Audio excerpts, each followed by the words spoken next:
کی میگه کار نیستش بیکاری زیاده. ساعت 5 صبح شما خوابیدید تو جای گهونرمتون، ما داریم رو موتور کار میکنیم چون به آرزوهامون قول رسیدن دادیم. الهی به امید تو.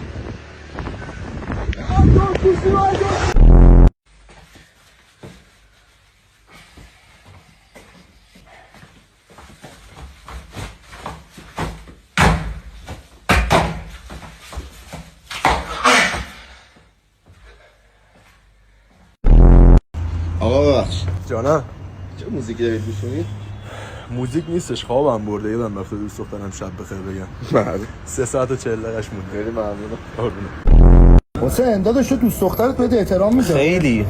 چه خوب. آره هر موقع میام حرف بزنم میگه تو گو نخور. یه بارم نگفته گو بخور. آقا شما ردی؟ چرا؟ ما حواست نبود اونجا پیشیدی. شما حواست به دخترت هست؟ بله دختر من نماد وقار تو محله است. فکر نکن.